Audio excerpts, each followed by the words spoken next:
This is the L3 Leadership Podcast, episode number 119.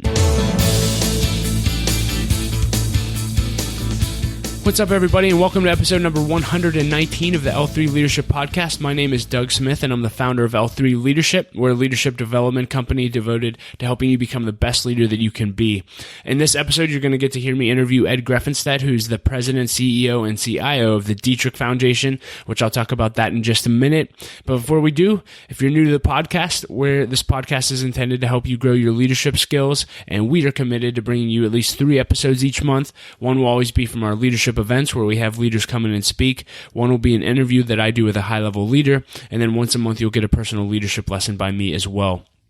If you've been listening to the podcast for a while, I would really appreciate if you would hop on iTunes and leave a rating and review and subscribe to the podcast. It really does make a difference, so thank you for that. And before we jump in, I want to thank our sponsors, BAB Inc. They're an independent insurance broker, third-party administrator, and consulting firm here in Pennsylvania and all across the country. And they are led by my friend Russell Livingston, who is a big believer in investing in next-generation leaders. In fact, they actually host all of our leadership breakfasts here in Pittsburgh in their beautiful building. And they're just doing some really cool work in the city of Pittsburgh and all their other locations. So if you'd like to learn more about BAB Inc., you can go to babbins.com. That's BABBINS.com, and you can see all the great work that they're doing. As I mentioned, this episode comes from our interview series, and this month I had the privilege of interviewing Ed Grefenstette, who is the president and CEO and CIO of the Dietrich Foundation. Let me just read you his bio because it is extremely impressive. But Mr. Grefenstette serves as a trustee for the Dietrich Foundation, as well as its president, chief executive officer, and chief investment officer. Prior to joining the Dietrich Charitable Trusts, which is now the Dietrich Foundation, he served as treasurer and chief investment officer at Carnegie Mellon and the University of Pittsburgh. He previously co-founded the Commonwealth Capital Group LP, a small-cap private equity fund, following 7 years in investment banking and law. He earned his AB in economics with honors from Georgetown University, a JD with honors from Georgetown University Law Center, and an MBA in finance and strategy with honors from Carnegie Mellon University.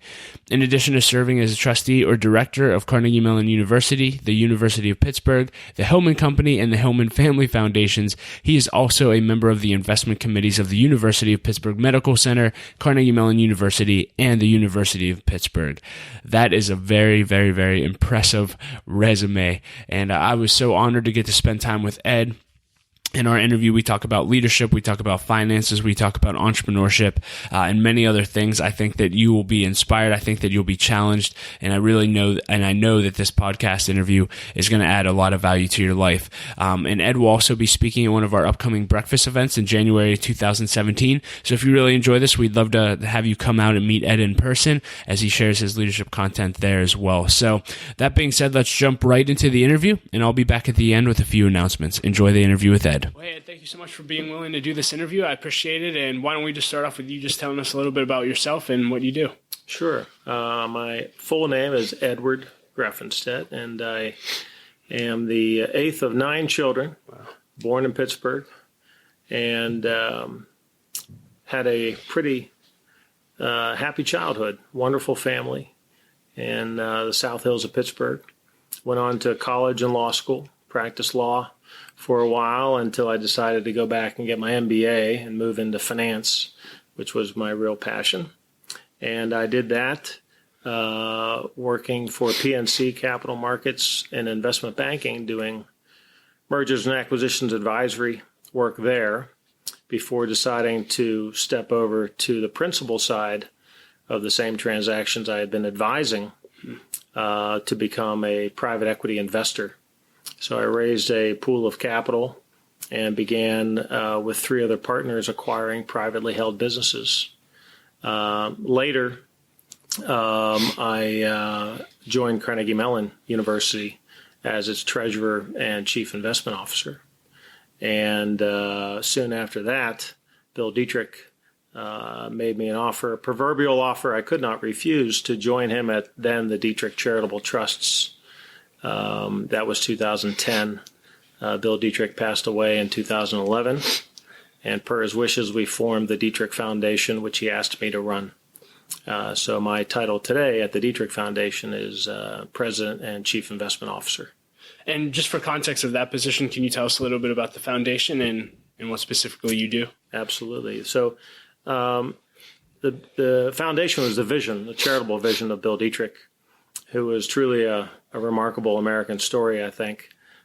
He sold his steel company in 1996, received a large amount of cash in exchange for the transaction, about $170 million, and decided then and there he wanted to give it all away. And the tradition of Andrew Carnegie, for whom he held high regard. So Bill dedicated the rest of his life to investing and growing those assets so that he would have as large a pool of capital as possible to fund the foundation after he died. So he grew the assets to about $500 million in 2010 when I took over. He passed away in 2011. We created the foundation, funded the foundation with all of his charitable trusts, and today the foundation is about $750 million in assets. I run the foundation, which means I principally focus on investing and growing the assets. Bill Dietrich had a very specific vision for how the assets should be spent. So he pre-identified the beneficiaries in perpetuity, which made the giving part for me quite easy. I know who's getting it, and I know the percentages that each are going to receive each year. So he did that by design.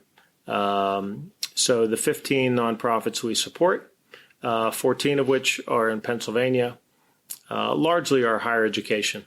So about 90 cents of every dollar we distribute each year goes into higher education. And I'm just curious, why higher ed? Why was that important to him? And why is it important that we invest back into education? Well, Bill felt that, I guess on the highest level, he felt that education was the most powerful tool that exists to change the world for the better. And he felt that universities, colleges, students will always need money to get that education. So he also looked at his backyard. He was a Pittsburgh native, and he wanted Western Pennsylvania to thrive. And in looking at his backyard, he said, Carnegie Mellon, Pitt, other universities here are really going to be the engine of growth for the region for a long time. And he wanted to support those universities to make sure they had enough fuel to keep the engine going and to benefit the region. That's great. So before we get into any of your personal leadership things, I want to focus on a few of your areas of expertise, but I just want to talk about finances. You've spent the majority of your life around finance. And I'm just curious overall about money. What have you learned about money in the world? Well, it's a big question, right? Money is many things to many people. I always start with reminding folks that the most often misquoted line, I think, out of the Bible is that the money is root of all evil. I think the proper quote, if I remember correctly, in Paul's letter was love of money is the root of all kinds of evil. That's a subtle difference, but it's a significant one. Money is not inherently bad or inherently good. It's a tool. The love of money, of course, can pose and does pose all sorts of problems, create problems. But money as a tool is an important thing to understand. And I think as I've gotten older, I've come to realize that extraordinary good can come from money if it's understood well and managed well and ultimately distributed to those in need well. I love that. So what advice, I'm not sure if you have kids or not, but if you do, or you do, I do know that. What advice do you have for your kids if I was your son and if you were in control of my money management, what advice would you give to me as I become independent on my own when it comes to handling money so I can set myself up for the future? Well, here at the Dietrich Foundation, we don't manage the assets of individual investors. We have the luxury of having an in perpetuity horizon. And when you have an infinite horizon, you can take more risk. You can invest in different types of things. Sure. You can invest in illiquid investments because you don't need liquidity. You and I, however, at some point need the money we're investing to feed ourselves or clothe ourselves or house ourselves down the road. So it's a different style. It's a different approach. However, to answer the question, I would tell my 3 children, which I have told my 3 children, is to plan, to think about saving as early as possible. Human beings are really poorly equipped to understand compounding. There have been a lot of studies, some of them very amusing, about the power of compounding. And it's real, and people really don't wrap their arms around it very well.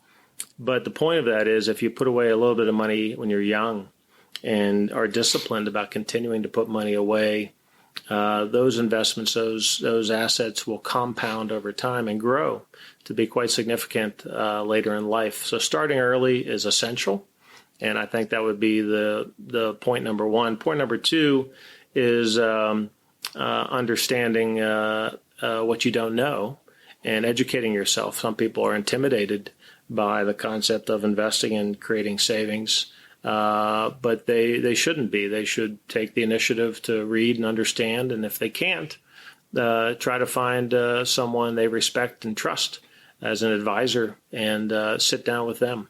But start early. You have the power of time on your hands to your benefit when you start early. And you may have already answered this in some aspect, but how does faith play a role in money? I'm just curious from your point of view. Well, I think that in our house, there's been my wife and I have been consistent in the mantra. We've fed our children that from those to whom much is given, much is expected. So if you are in a fortunate situation in that you have ample resources, enough to feed yourself and clothe yourself, you should really take advantage of that excess to do good. And we're expected to do that. So again, back to the concept as money as a tool, I think it's a powerful thing if you have the right mindset. We have tried, I think with some success, with our children to get them involved in service early and get them involved in philanthropy at an early age so they can begin to identify organizations or individuals in need that they can help us support.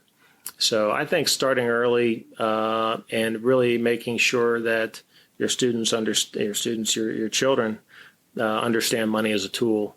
I think that's important. Yeah. So just big picture, what have you learned about philanthropy through your time working at a foundation and at colleges on the fundraising side, on the giving side? I'm just curious, as an overall field, what do you think of it? What have you learned? Well, I think one of the things I can say I've learned here in Pittsburgh is how very, very lucky we are. I don't think a lot of folks walking the streets downtown perhaps appreciate that we have probably more foundations in the city of Pittsburgh per capita than any other city in America. And if you look at the list of significant organizations, they've played an enormous role in supporting our universities, our colleges, our cultural assets, the symphony and the Carnegie Museum and the Heinz History Center, all of these wonderful things that for a city of our size, we have in abundance. And a lot of that is because of the support of the foundations and the philanthropy organizations in Pittsburgh. So I think one thing I've learned certainly is that we're very blessed here in Pittsburgh. And, we're doing our level best to be a major player among those. Yeah. So so obviously I told you my wife's involved with Carnegie Mellon, my father-in-law, so tartan stuff everywhere. But we talked about Andrew Carnegie's influence, and obviously he spent the first half of his life building wealth, the second half giving it away. Just a random question, but are there any lessons that you've taken away from Andrew Carnegie or that Bill did that were significant? Absolutely. It could be about philanthropy, but it could be about work. I'm just interested. Well, no, it's a great question, and I encourage anyone listening to grab a biography on Andrew Carnegie. He wasn't a perfect man by any stretch, but he had great insight. And actually later in his life, I believe it was the 1880s, he wrote probably his most influential book, which was really a pamphlet called the Gospel of Wealth. And in it, he touched on the concept you did, namely that you could divide your life, as he said, really into thirds. Your first third, work as hard as you can to build a trade or a skill, put yourself in a position of value. And your second third, make as much money as humanly possible. which he did with great success, wealthiest man in the world at the time. And your final third, you should focus on giving away that wealth. And he said, a man who dies with wealth dies disgraced. So I think that was a lesson that we can all learn something from. Certainly Bill Dietrich did. It I think resonated greatly with him. I think he never expected to come across this wealth at the age of 50 or so. And I recall him pointing out a quote to me from Andrew Carnegie, where when Carnegie decided now's the time to start giving it away, I wrote down the quote. He said, Carnegie said, I have resolved to stop accumulating and begin the infinitely more serious and difficult task of wise distribution. And I think that's a great quote. And Bill really believed that it was hard. And he always said that he felt it unbelievable that some people would spend as much blood, sweat, and tears to create wealth, and they wouldn't dedicate nearly the amount of time and energy to think about how to give away. Yeah. But Bill applied equal energy to the idea of giving it away.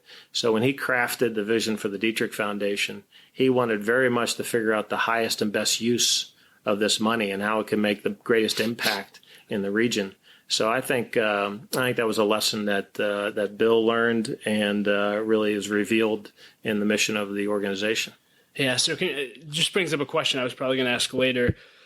It could be a young leader, but any leader out there. So we hear that, and in our culture, it's so easy to want to dive into the temptation of doing whatever we want to do to make money versus following our passion. And then you have a whole generation that's like, if I can't do what I'm passionate about, I'm not going to work at all.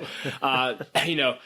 Speak to us like you were speaking to your kids. What advice do you have for young leaders on the pursuit of building wealth versus pursuing your passion? It's great if both can come together, but right. I'm just curious what your thoughts are. Well, I sort of fall back to that advice from Andrew Carnegie about dividing your life into thirds. I've had a lot of young professionals, for various reasons, ask me for some counsel and advice as they're starting out in their career. And I've recently told a couple of them, if you're blessed, if you're 22 and you're coming out of school, if you're blessed with good health, likely, given technology and medical advances, you're probably going to be healthy well into your 90s. So if you choose, this is my speculation, if you choose, a 22-year-old today probably has a 70-year span of potential working life ahead of him or her, which is a remarkable thing to stop and contemplate. And if you think of it that way, you're probably going to have 2 or 3 careers, maybe more, during the course of that 70 years. So back to Andrew Carnegie, where he said divide your life into thirds, with the first third really building skills, trade to become valuable. I tell the 22-year-olds that sometimes feel like they're paralyzed with fear. What's the next step? Has to be the right, perfect step, my first job. Tell them to take a breath, relax.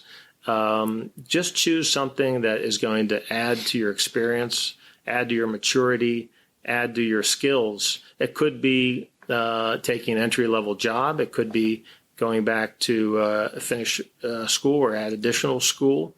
But every step along the way, you should try to accomplish the same thing.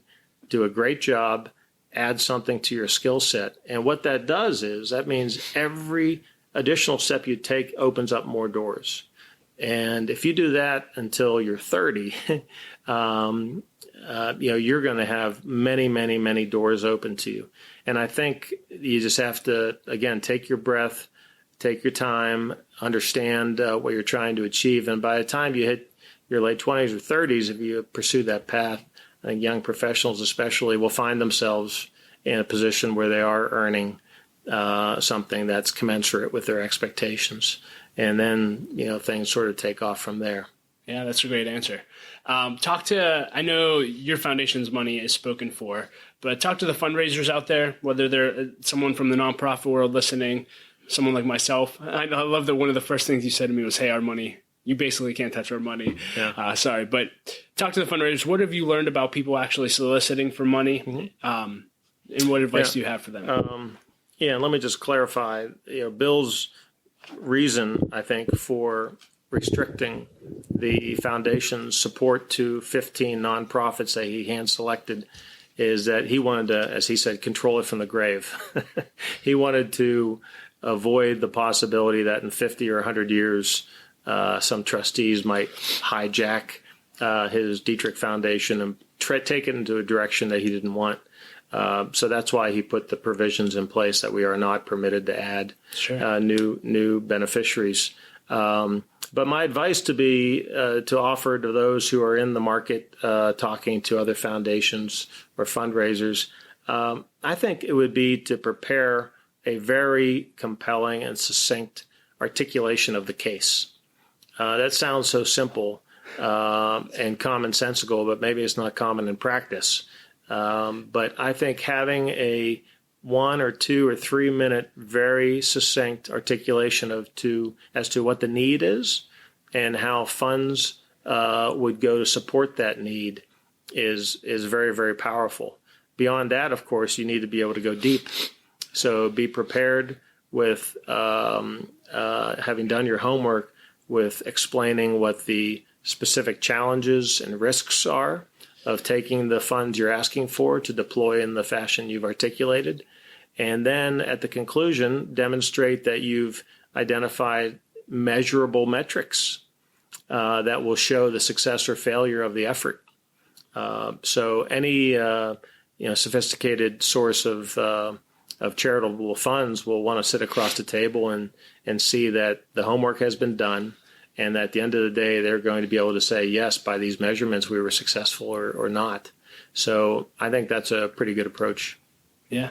I want to take a few minutes and talk to you about business and entrepreneurship. I'll just start with this one. What's the best thing you learned about leadership at your time at Carnegie Mellon? Obviously a world-class organization.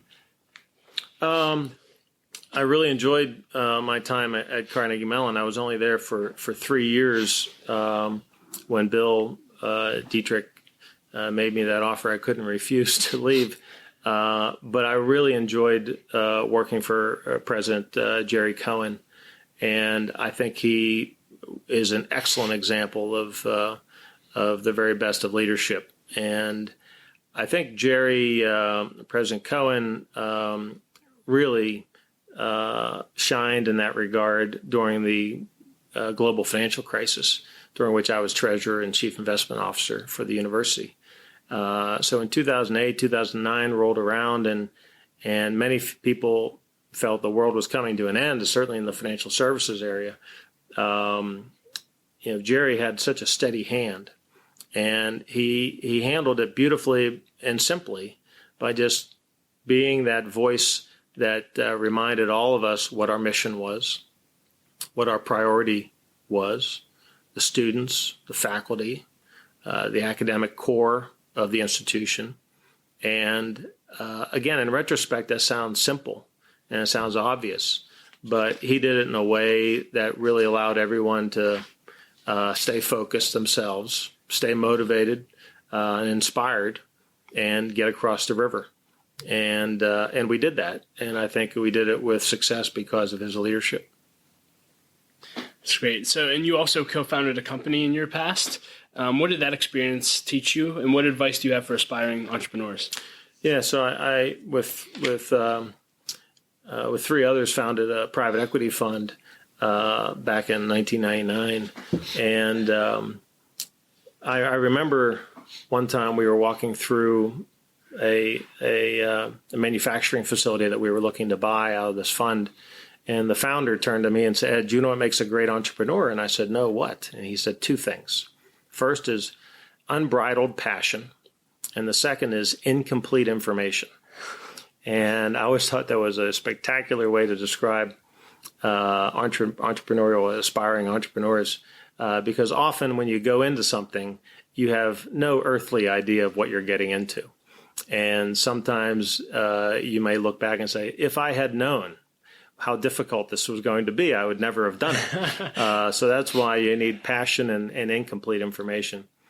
But in all seriousness, when you go into an endeavor, no matter how well you prepared, no matter how much homework you've done, there's this black box and there's this unknown. You're not sure what's in the black box. You're not sure what you're going to encounter.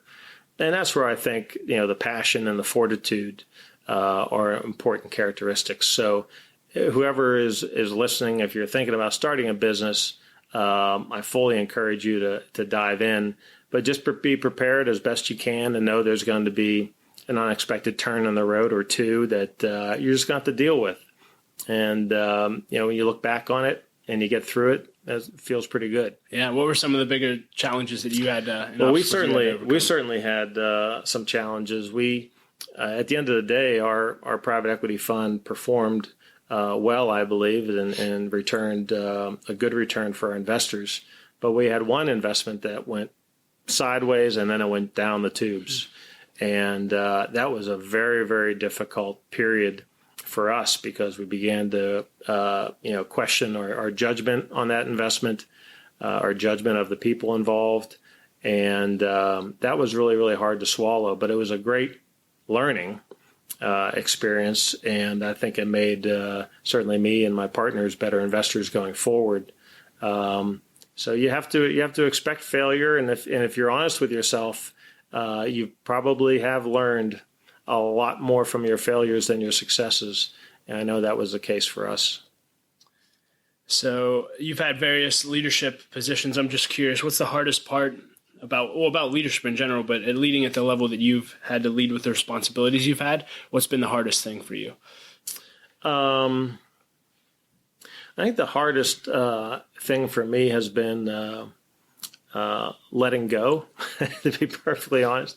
I think that's part of my Germanic upbringing. My father, I'll blame him. So I think delegating as responsibilities expand, I think I'm getting better at that, and I'm surrounded by some fantastic and talented people here at the Dietrich Foundation, so it's been easier for me. But I think really understanding, where the time comes to hand the baton, and we've had more success with that recently. So any specific practical tips there? I'm this, control freak. Hey, I can do it better than you. I'll just do it. Yeah, I think there was probably a little bit of that in the learning I went through. Sometimes it's easier just to do it yourself, but I don't think that's the right way to go by any stretch. So I think I've learned if you hire the right people, as we certainly have here, the net result is a far superior end of the game when you have more people pulling the oars.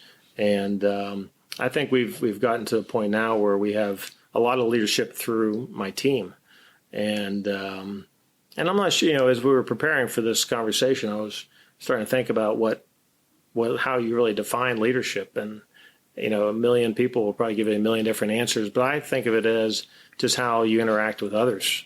And the team we have here, I think, is exceptionally good at that. We have a lot of interaction out in the marketplace, looking for investments and looking for new investment managers. And I think we have a team full of leaders in that regard. So I feel really good about where we are. Yeah. What have you learned about developing leaders and maybe even developing your team over time? How do you do that strategically? Yeah, I think it comes down to first communicating regularly, both formally and informally, talking with people about what concerns them, talking with them candidly, periodically about what they feel they need to do to grow as a person and as a professional. We talk about that. And then making sure that I have been giving them the support and the resources to achieve that growth. So that can include, additional education. It can include various types of other training. It can include supporting them getting involved in other philanthropic passions of theirs. It certainly involves more responsibility in the portfolio and in the organization. So I think communicating and setting a goal for growth for each person individually is the way to go. Yeah. And then just open-ended question I wrote down was, what's the best business advice you've ever received? Well, I'll say there are two. One was practical and one was more philosophical. My father always said to me when I was starting out my career, first things first, be the first to arrive and the last to leave, wherever you're working. And I knew what he meant by that, which was, give it 100% all the time. And I believe that's great practical advice, especially when you're starting out. So in you're your the career. first one here, first one out? I'm usually the guy unlocking the door. Last one, wow. And the other is more philosophical, and this also came from my father, as well as Henry Hillman, for whom my father has worked for decades. And they both said, deal with others in a way where they want to deal with you again. And I think that's great business advice. This goes back to one of your earlier questions about, how your faith can play a role in the day-to-day of your business. And if you deal with people in an honest and forthright fashion, in a way that this isn't a single transaction, but I want you to want to work with me again, and I hope vice versa, that's pretty good advice. And again, it sounds easy. Sometimes it's challenging to execute, but that's how we try to approach it. Yeah. So I want to dive into a little bit about your personal leadership, and you sort of alluded to some things already just at that answer. But what does it take to get to the level where you're at? Obviously, Bill just didn't just randomly say, I'm just going to pick you, like, to run my foundation. What does it take, and what's the price that you've had to pay to sit where you're sitting today? Yeah. Well, I feel exceedingly fortunate to have met Bill, and I met him in 1999, actually. And this was back when we were raising our private equity fund. And I'll answer by telling you a little story about that interaction. I met him to ask him for his support as we were raising this fund. And at the end of the meeting, he said, I love your thesis. I love the story. I love the people you're working with. I'm not going to give you any money, he said, because you're too young and inexperienced at this. But I like you. Let's have lunch. And I said, what a gentlemanly way to say no. And we had a pleasant lunch immediately after that meeting, and I thought that would be the end of it. And he proceeded to invite me to lunch every quarter for the next 7 years. And, Pittsburgh's a small town. I'd see him other places as well, but we had this regular 3-month date, and we would have lunch, and we would talk. He would tell me about what he was doing. I'd tell him about my fund. And years later, in 2010, when he made me the offer to join him, he began that lunch, another lunch, by saying, I've been secretly interviewing you for 11 years. And nice. He said, I decided you're the one. So, of course, Bill's not here to elaborate on exactly what he meant, but I think it was that he saw a little bit in me that he saw in himself, which was a sense of urgency and a high degree of diligence, I hope a high degree of integrity, and a love of the city. And what we're doing at the Dietrich Foundation, I think, requires all those things. So I think that's how I got here. I'd say it was more luck with some hard work sprinkled in. But if I hadn't met Bill in that fateful 1999 meeting, I may not be here today. Yeah.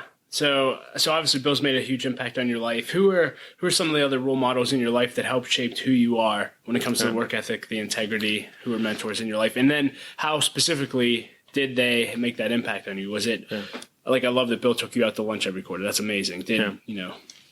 Well, I've been very, very fortunate to have worked with a lot of folks who I consider great role models as evidence through their leadership. And I mentioned President Cohen from Carnegie Mellon, mentioned Bill Dietrich. I think Father David Bonner, who's my pastor at St. Bernard Parish. I'm a big admirer of him as a person and a leader. But first among the many have to be my parents. My mother and father raised 9 children, 11 actually. They adopted 2 more. And they sort of set the example. Where are you in that? I'm just curious. I'm the 8th of 9, 8th of the original 9. As my brother liked to say, they didn't want to end on a bad note. So nice. And then they adopted 2 of my cousins when they were tragically orphaned. And they became sisters, and I always considered them sisters. So there were 11 of us, and my parents did a beautiful job. My mother passed a few years ago. My father's still doing well, but they did a beautiful job of setting an example for all of us. And I know they used words often, but most of that teaching was through their actions. And I know St. Francis, one of my favorite quotes, he said, of Assisi, St. Francis of Assisi said, preach the gospel always, and if necessary, use words. And I always thought that was a great way to live your life. And my parents, I think, exemplified that. They did what it took every day to put food on the table, and they get us educated in our faith. And they were just exemplary leaders in that regard. Yeah, sounds like you're very blessed. Very. What do you do even till today to grow and develop as a leader? What have you always had to do to kind of step up your game on an annual basis? Do you do anything intentional? Well, internally here, we have a very open communication, I think. So I ask my team for feedback all the time. What can we do better? What can I do better? That's always something we do regularly. And then I'm also involved in other boards in the city, universities, and other charities. And I think being involved in boards of consisting of good people is very, very powerful, because if you sit and use your ears and mouth in the proportion to which you've been given, you can really learn a lot. And I've had the benefit of seeing some great leaders in Pittsburgh serve, and I've learned a lot just from observing how they interact, how they go about decision making. So I've tried to really get exposure through that, and it's improved, I think, my own leadership here. Yeah. Are you a reader? And if so, what books do you find yourself passing on, or would you pass on most often if you had to? Yeah. I am, unfortunately, pressed into using most of my free time for reading books relative to the investment portfolio at the foundation. But when I have some pleasure reading time allocated, I remain a big fan of C.S. Lewis. I started reading him when I was young, and one of his books that I find really compelling, and I recommend it to as many folks who ask as I can, Screwtape Letters, which is just a masterful literary satire. And I found it entertaining and at the same time really, really challenging. It's wickedly humorous, but it also really reveals, I think, how the frailty of human nature. So it's a fabulous book as well, because the letters are 3 or 4 pages apiece, and I won't give away the power of the story, but it really does force you to stop and think about your day-to-day actions and how you've rationalized behavior that in retrospect wasn't the right behavior. Sure. And I recommend that book. That's great. You talked about being the first one in the office, last one to leave. What are some of your daily disciplines that help you be effective, whether it's planning your day before it starts or, taking advantage of the first 3 hours of your morning? Different leaders have different habits. I'm just curious what yours are. Well, I try to start the day with some exercise. It might be shocking to hear, but I try to start with that, which has served really, I've been doing that for the last 5 years or so, and I've found that to be wonderful to clear the head before the day begins. And then I try to clear out as much as I can in my inbox as early as possible. We have a lot of overseas investments, so by the time I get to my desk at 7 a.m. or so, there was a lot of incoming correspondence from Asia and elsewhere. So I try to have a rule where I get back to everyone who has reached out within 24 hours. I think in this day and age, that's a reasonable goal, and that's one of the things I do. One of the things we've also tried to do is really make time during the course of the week for reading. It's so easy to get sucked into your computer and emails that it's hard to find time for deeper thinking. So we try to incorporate that into our schedules. Love it. Let's see here. A lot of questions left. I'm curious, what was your worst leadership moment and how did you recover from it? I think it was what I referenced earlier when I had our private equity fund and we made an investment that turned out to be a failure.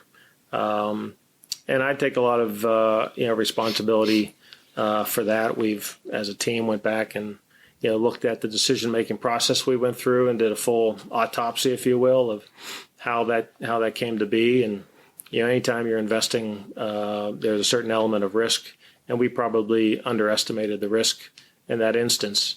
So that was probably the most disappointing moment in my career to date. Thinking about that one that we shouldn't have done. But again, as I said earlier, it was also a very powerful learning experience for me. So I look back on it with that.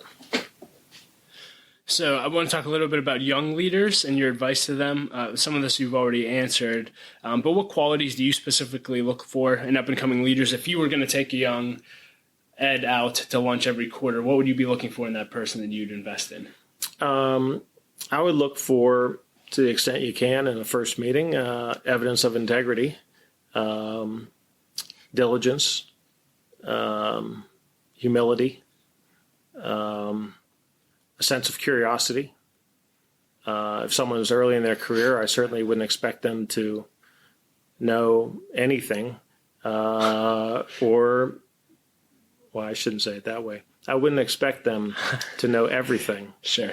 And that is where the humility comes in. Sometimes you encounter folks who don't quite appreciate the fact that there's a lot yet to learn. And in terms of what I would look for in track record, if you will, I'm going back to Andrew Carnegie again. I think he said at one point, the older I get, the less attention I pay to what people say and the more attention I pay to what they do. So if you look at even a young person, how they have spent their time, and that's really an important indicator of maybe what they're made of. So, and then outside of being showing up early, staying late, what other advice do you have for people like your sons when it comes to actually rising up in an organization and getting the attention of leadership? I think showing the initiative when you're in a new organization to ask specifically, what's expected of me, to occasionally thereafter ask, what can I do better? And occasionally thereafter to ask, how can I advance? What skills? What do you have to see out of me to advance? I want more. I want to earn it, and help me understand what I need to do to earn that.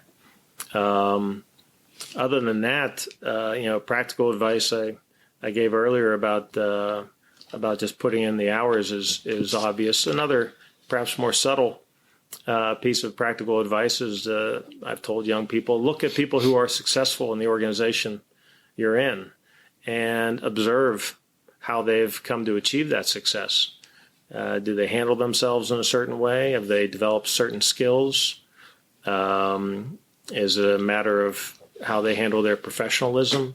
Observe, pay attention to those who are successful and look for ways to mirror those traits. That's pretty obvious, but I think it's good advice. And on the other end of things, where do you see young leaders missing it most often, where you just want to grab them and shake them and say, "Oh, come on"? Well, I never feel like that. That's good.